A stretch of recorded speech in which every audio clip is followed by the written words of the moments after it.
जुले नमस्ते, स्वागत है आप सभी का हमारे नए शो कन्वर्सेशन विद रिंचन के फर्स्ट एपिसोड में। लद्दाख काफ़ी टाइम से बॉर्डर इश्यूज़ को लेके चर्चे में रहा है। लद्दाख के बॉर्डर पर एक्चुअल सिचुएशन कैसी है, वहाँ के लोग हर रोज़ क्या महसूस करते हैं और क्या सोचते हैं, आज इसी के बारे में बात करने के लिए हमारे साथ है छुशुल के काउंसलर कुंचुक तंजिन। स्वागत है आपका हमारे शो में सर। Ji, thank you. तो सबसे पहले तो मैं ये कॉन्ग्रेचुलेशंस कहना चाहूँगी क्योंकि आपका ये सेकंड टेन्योर है। पहले आप बीजेपी के जी। कैंडिडेट रहे हैं और इस बार आप इंडिपेंडेंट कैंडिडेट है, सो जी। Congratulations for that. Thank you so much. तो सबसे पहले सर मैं ये पूछना चाहूँगी कि छुशुल जो एरिया है वो कैसे इम्पोर्टेंट है। छुशुल के बारे में अगर आप बताना चाहेंगे हमारे ऑडियंस को कि कौन से गांव आते हैं, एलएसी से कितना दूर है, उसके बारे में आपका क्या कहना है सर? जी, छुशुल कंस्टिट्यूंसी बिल्कुल एलएसी भी पड़ता है, तो उसमें 12 गांव है और 4 पंचायत हल्का है। और छुशुल इसलिए इम्पोर्टेंट है क्योंकि 1962 में वहाँ पे इंडिया और चाइना के बीच जो लड़ाई जो है वहाँ पे लड़ा गया। दूसरा वहाँ पे रिजंगला की मेमोरियल भी है, वहाँ पे रिजंगला वॉरियर्स के नाम से जाना चाहते हैं। और छुशुल जो है बॉर्डर के फर्स्ट विलेजेस भी है, तो उसका डिस्टेंस 7.5 किलोमीटर की दूरी पे बिल्कुल एलएसी पे पड़ता है, तो इसीलिए छुशुल इम्पोर्टेंट है। तब से 1962 से छुशुल का नाम हमेशा आगे रहा है। जी। तो जब भी हम बात करते हैं बॉर्डर इश्यूज़ में, लद्दाख काफ़ी चर्चे में रहा है इन दिनों क्योंकि बॉर्डर इश्यूज़ को लेके तो एक्चुअल सिचुएशन किसी को भी पता नहीं है वहाँ पे हो क्या रहा है या चल क्या रहा है। तो वहाँ के लोग जो है, जो बॉर्डर एरियाज़ में रहते हैं, वो कैसे फील कर रहे हैं, क्या क्या प्रॉब्लम्स और चैलेंजेस फेस कर रहे हैं वो? जी बिल्कुल, जब से मई 18 से ये स्थिति बनी है बॉर्डर पे, तो लोग जितने भी बॉर्डर्स की एरिया में जो लोग रह रहे हैं वो बिल्कुल परेशान बिल्कुल है, क्योंकि इतना ज़्यादा डिप्लॉयमेंट होना, इतना ज़्यादा कॉन्वॉय मूव होना, तो वो 1962 के बाद इस एरिया में, छुशुल जैसे एरिया में और पेंगोंग जैसे एरिया में और गलवान जैसे एरिया में पहली दफ़ा देखने को मिला है। ऐसा पहले भी कई दफ़ा हुआ, फेस ऑफ कई दफ़ा हुआ, लेकिन इतना लंबा फेस ऑफ खींचना ये लोगों के लिए बहुत पहली दफ़ा हो रहा है, तो इसीलिए लोग चिंतित ज़रूर है। और साथ ही साथ इसलिए लोग परेशान है क्योंकि ऐसा स्थिति पहले कभी बनी नहीं है, तो इसलिए मेरे ख्याल से ये लोगों के लिए भी ये नई चीज़ देखने को मिला इस समर में। जी। तो पहले हमने सुना है कि मतलब बार बार ये जो इंट्रूजन्स वगैरह, इनकर्जन या स्किर्मिशेस होते रहते थे, जबकि हमारे लोगों ने भी काफ़ी हायर अथॉरिटीज़ को हर बार बोला है। जहाँ पे नोमैड्स वहाँ पे चंगथंग में रहते हैं, उन्होंने काफ़ी बार इस इशू को हायर अथॉरिटीज़ को भी बोला है, लेकिन कभी भी इस पे ध्यान नहीं दिया है। उसका क्या रीज़न देखते हैं आप? जब मैं पहले काउंसिल में था उस टाइम पे भी मैंने कोशिश किया कि जो बॉर्डर पे सिचुएशन है उसकी स्थिति जो है आगे पहुंचाने में कई मैंने कोशिश किया। एमपी के थ्रू भी मैंने बोला, लेफ्टिनेंट गवर्नर जी उनको भी पर्सनली मिल के उनको भी ये स्थिति के बारे में बोला। तो अभी भी लोग वही कह रहे हैं कि बॉर्डर की सही इशू जो है एड्रेस नहीं हो रहा है करके कह रहे हैं। तो हमें भी पता नहीं चल रहा है कि ये एग्जैक्ट जो स्थिति है, एग्जैक्ट स्टोरी जो है वो आगे पहुँच रहा है नहीं पहुँच रहा है, हमें भी मीन्स डाउट में है। लेकिन हमारे तरफ से एज ए रिप्रेजेंटेटिव बॉर्डर के एरिया के हिसाब से मैंने जब भी ऐसा सिचुएशन जब भी आया तो इसको रखने में, आगे बोलने में मैंने कमी बिल्कुल भी नहीं रखा। तो मुझे उम्मीद है कि भारत सरकार ज़रूर इस पे गौर करेंगे, क्योंकि इस बार की तरह इंट्रूजन पहले कभी नहीं हुआ। पहले छोटा मोटा बेशक हुआ, लेकिन ये इंट्रूजन भी पहली दफ़ा नहीं है कि 1962 के बाद कंटिन्यूसली होते रहा है, लेकिन इस बार काफ़ी ज़्यादा हुआ है। जैसे आपने देखा है फिंगर 4 के एरिया में भी कहीं काफ़ी एरिया में वो इंट्रूड हुआ है। तो इसी तरह चंगछनमू जैसा एरिया है, हमारा एरिया है जो नोमैड्स का एरिया है, तो वहाँ पे भी लोग उनके लोग काफ़ी अंदर आए हैं। छुशुल के बहुत सारे एरिया है जहाँ पे वो पहले कहीं नहीं होता था, कि खाली उनका एक ऑब्जर्वेशन कैमरा होते थे, लेकिन आज की डेट में वहाँ पे भी उनके सिपाही जो है वहाँ पे तैनात है, और भी कई एरिया है जहाँ पे वो लोग बैठे हैं। तो ऐसा स्थिति जो है पहली दफ़ा बना है। जी। तो जैसे हम बात करते हैं कम्युनिकेशन के बारे में, बीइंग अ बॉर्डर एरिया हमारे वहाँ पे कम्युनिकेशन भी अच्छे से नहीं चल रहा है। जब ये बॉर्डर पे स्कर्मिशेस वगैरह हुआ है, इशू हुआ है, तब कम्युनिकेशन को कम्प्लीटली सस्पेंड किया गया था और एक ऐसा माहौल क्रिएट हुआ कि बिल्कुल इन्फॉर्मेशन किसी को नहीं मिल रहा था। एक इन्फॉर्मेशन वैक्यूम जो जिसको बोलते हैं वो था। तो उसके बारे में आपका क्या कहना है सर?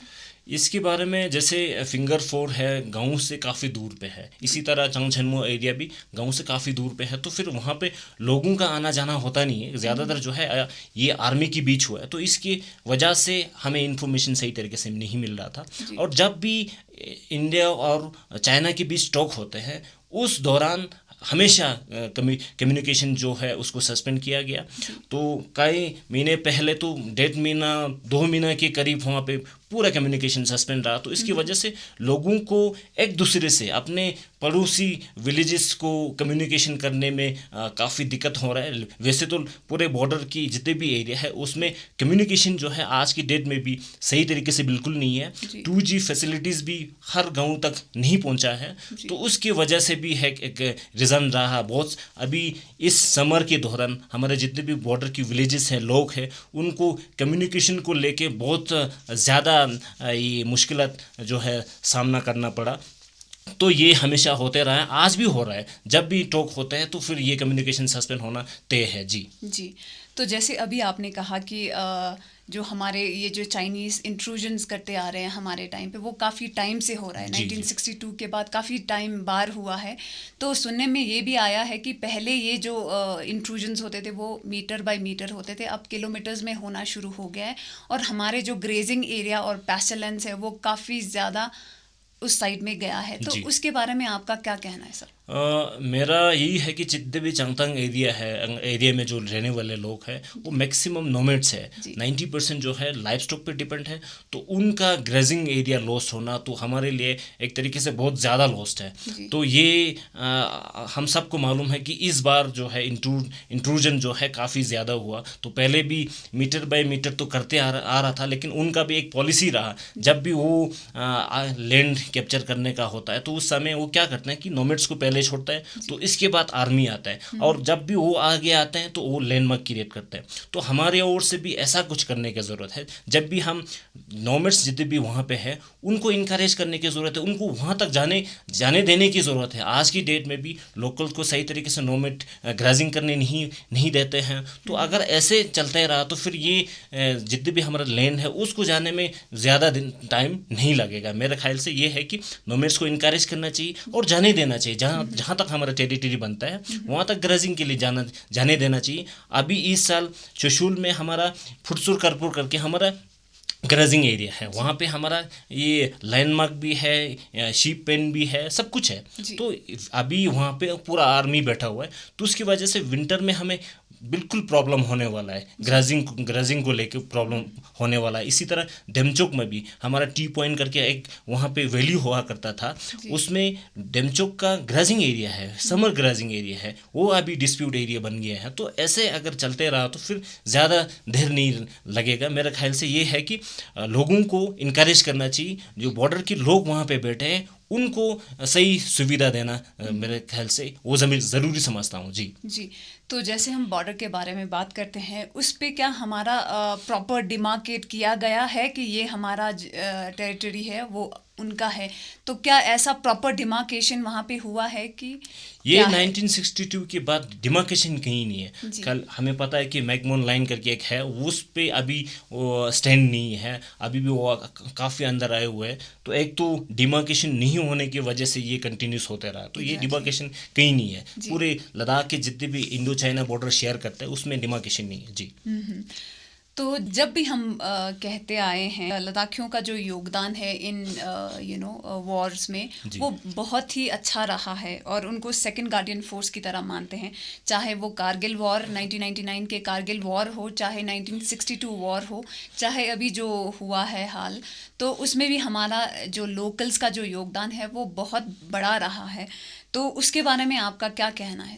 ये बिल्कुल सही है, चाहे 1962 हो, चाहे 1999 हो, चाहे अभी जो स्थिति बॉर्डर पे बनी हुई है उसमें लोकल्स का योगदान बिल्कुल रहा है। आज की डेट में हमारा फोबरांग से लेके मन मेरक, चुशुल, छागा, जितने भी बॉर्डर विलेजेस हैं उनके लोग जो है अभी पूरे आर्मी की वहाँ पे एज ए रिपोर्टर काम कर रहे हैं, एज ए पौनी काम कर रहे हैं, और वॉलंटरली जो शुरू में जो स्थिति वहाँ पे बना उस टाइम पे बॉर्डर के जितने भी विलेज की हर घर से एक एक दो वॉलंटरली निकाल के, चाहे महिला हो, चाहे पुरुष हो, चाहे स्टूडेंट हो, चाहे एम्प्लॉयज़ हो, चाहे मंक हो, नन हो, सब निकाल के आर्मी के लिए वहाँ पे एसेंशियल जो कमोडिटीज़ है उनको पहुंचाने में, पानी पहुंचाने में पूरा मदद किया है, अभी भी कर रहे हैं। तो ये हम ये भी मानते हैं कि बॉर्डर के जितने भी लोग बैठे हैं वो second guiding force of the nation मानते हैं और सोल्जर विदाउट यूनिफॉर्म मानते हैं, क्योंकि ये काफ़ी साल से करते आ रहे हैं। और हम जो बॉर्डर सुरक्षा रखने में जो लोकल्स का योगदान अभी तक रहा है, नॉमेड्स के हिसाब से, ऐसे लोकल के हिसाब से, वो सबको मालूम है। जी जी। तो जैसे हम बात करते हैं, हमारे काफ़ी सारे नोमैड्स हैं वहाँ पे बॉर्डर में, तो उनको एक सेकंड गार्डियन फोर्स भी माना जाता है। तो आपने काफ़ी टाइम जो है ये बोला है कि जो बॉर्डर के जो विलेजेस है उनको डेवलप करने की ज़रूरत है, स्मार्ट विलेजेस बनाने की ज़रूरत है। क्यों लगता है आपको कि लोगों को वो हर चीज़ मिले जो बाकी जगह पे मिल रहा है या ले में मिल रहा है, तो उनको डेवलप करने की क्यों ज़रूरत है? तो उसके बारे में आपका क्या कहना है?